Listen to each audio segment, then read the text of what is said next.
The Surangama Sutra is very difficult and long. Yesterday we talked about fire, today we talk about water. Water is the same as fire. It's not fixed. It has no fixed location, no abidance, no fixed form. So he said, Ananda, the nature of water is not fixed. Sakyamuni Buddha says, water is not fixed. It flows and ceases without constancy, however they flow. This is analogy. Consider the clan or name of a heretic, a deviant follower who dyed their hair yellow. Cakra, they believe in round anything, all deviant paths. Jibo is also a heretic who practice by water. These are heretics who highly respect water in their method of cultivation. They are all great illusionists. They know magic. They use the essence of the moon. Taiyang is sun, Taiyin is moon. So they use the essence of the moon together with magical substances.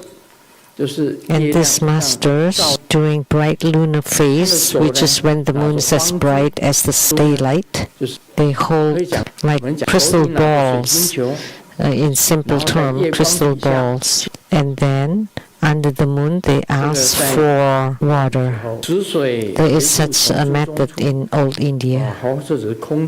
So tell me, does the water emerge from the crystal ball? Does it exist by itself, or does it come from the moon? So does the water come from the moon? Of course not. That's a great, great far distance. How can the water come from the moon? Then there will be water everywhere. And of course the water does not come from the moon. Does it come from the crystal pearl? Of course not. How could it? And not from the moon, not from the crystal pearl, and not from the empty space. So Ananda, if it comes from the moon, or if the crystal pearl can produce water, then all the trees and forests would be flooded with water. Of course it's not from the moon either. So no, that water does not come from the moon. If it came from the crystal pearl, then the pearl would be filled with water all the time. So why do we need the moon? If it comes from empty space, then the space is boundless. Then water should be everywhere. The whole world is flooded.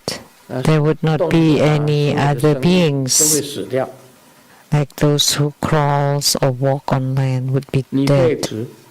You can observe further that the moon moves across the sky, and the crystal pearl is held in a hand, and a water basin is set out next to it. So where does the water come from? To this basin. The moon and the crystal ball are far apart, and they are not combined.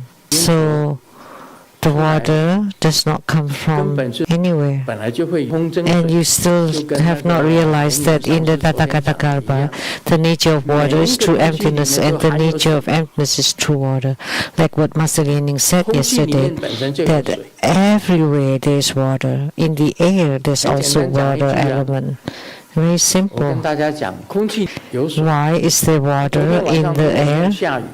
If it had not rained last night, and when you wake up in the early morning, there are dews on the leaves. How come? That dewdrops, where did they come from? Not from the leaves. There was no rain, but how come there are dewdrops on the leaves? Those are the water vapor from the air that gathered and become dewdrops. There are many dewdrops on the leaves sometimes. So there is water in the air. That's what we should say. The nature of water is true emptiness, and the nature of emptiness is true water. It is pure and inherently so and pervades the entire cosmos, responding to their minds according to their capacity. Wherever a crystal is held, water appears there. When attachment fills the entire cosmos, phenomena arise throughout reality. Since they arise everywhere, how could they have a fixed origin? They manifest in accordance with karma. But people in the world, ignorant and confused, mistake this for causality or spontaneous nature, dependent arising or self-arising. But these are nothing but discrimination and calculation of the conscious mind. It's spoken that way, but actually it's not the true meaning. So in the air, there's water, there's also fire. Master Lian said yesterday, in that tiny, tiny dust, there's water and fire, and also earth, and wind too. Next, we will talk about the wind. There is no fixed location. Just like the wondrous, luminous true mind. It is there. It can manifest a lot of things. So that's Sakyamuni Buddha's explanation. So it's everywhere.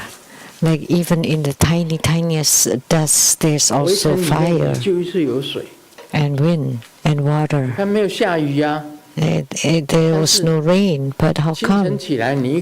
When you wake up in the morning, there are dewdrops on the leaves, and the dewdrops were not produced by the leaves, and also not dropping from the moon, because the empty space has the element of water. The same with wondrous, luminous true mind, the tathagatha-garbha. It includes everything.